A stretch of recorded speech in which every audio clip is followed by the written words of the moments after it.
ನಮಸ್ಕಾರ ಕರ್ನಾಟಕ. ಎಲ್ಲರೂ ಹೇಗಿದ್ದೀರಾ? ಎಲ್ಲರೂ ಚೆನ್ನಾಗಿದ್ದೀರಾ ಅಂತ ಭಾವಿಸ್ತಾ ಇವತ್ತು ದರ್ಶನ್ ರವರು ಕೋರ್ಟಿಗೆ ಹಾಜರಾಗಿದ್ರು. CCH ಕೋರ್ಟ್‌ಗೆ ಇವತ್ತು ಹಾಜರಾಗಿದ್ರು. ವಿಚಾರಣೆ ಇತ್ತು. ಏನ್ ವಿಚಾರಣೆ ಏನು ಅಂದ್ರೆ, ಈ ಒಂದು ಷರತ್ತು ಕೊಟ್ಬಿಟ್ಟು ಒಂದು ಬೇಲ್‌ನ ಕೊಟ್ಟಿರ್ತಾರೆ ಕೋರ್ಟಿಂದ. ಆ ಷರತ್ತುಗಳು ಉಲ್ಲಂಘನೆ ಆಗಿದ್ಯಾ?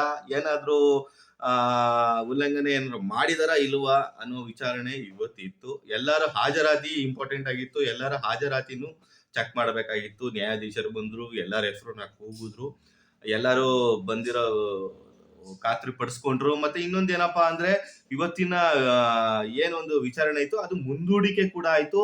ಫೆಬ್ರವರಿ 25ಕ್ಕೆ ಈ ಒಂದು ವಿಚಾರಣೆನ ಮುಂದೂಡಿಕೆ ಮಾಡಿದ್ದಾರೆ. ಟ್ರಯಲ್ ಬೇರೆ ನಡೀಬೇಕಾಗತ್ತೆ.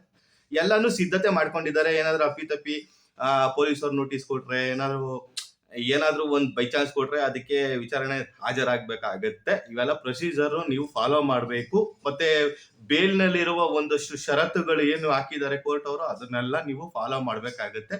ಯಾವುದು ಉಲ್ಲಂಘನೆ ಮಾಡೋ ಆಗಿಲ್ಲ ಅನ್ನೋ ಉದ್ದೇಶಕ್ಕೆ ಇವತ್ತು ಕೋರ್ಟಿಗೆ ಹಾಜರಾಗಿದ್ರು. ಕೋರ್ಟ್ ಅಲ್ಲಿ ಇಷ್ಟೆಲ್ಲ ಮಾತುಕತೆ ನಡೀತು. 2 ನಿಮಿಷದಲ್ಲೇ ಎಲ್ಲರೂ ಹೊರಗಡೆ ಬಂದ್ರು. ಇನ್ನೊಂದು ವಿಶೇಷ ಏನಪ್ಪಾ ಅಂದ್ರೆ, ಈ ಪವಿತ್ರ ಗೌಡ ಅವ್ರನ್ನ ಬೆನ್ ತಟ್ಟಿ ಸಂತೈಸಿದ್ರಂತೆ ದರ್ಶನ್, ಹಾಗಂತೆ ಹೀಗಂತೆ ಅಂತ ಒಂದಷ್ಟು ಸ್ಟೋರಿಗಳನ್ನ ಮಾಧ್ಯಮದವ್ರು ಬಿಡ್ತಾ ಇದ್ದಾರೆ.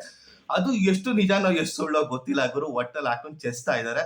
ಇದ್ರ ಬಗ್ಗೆ ನಮ್ಗೆ ಅಪ್ಡೇಟ್ ಇಲ್ಲಪ್ಪ. ಮತ್ತೆ ಇನ್ನೊಂದು ಏನಪ್ಪಾ ಅಂದ್ರೆ, ಮೈಸೂರಿಗೆ ತೆರಳಲು ಒಂದು ಅರ್ಜಿನ ಹಾಕೊಂಡಿದ್ದಾರೆ. 5 ದಿನಗಳ ಕಾಲಾವಕಾಶ ಕೇಳಿದ್ದಾರೆ ದರ್ಶನ್ ರವರು. ಅದ್ರ ಬಗ್ಗೆ ಇನ್ನೂ ಅಪ್ಡೇಟ್ ಬರಬೇಕು.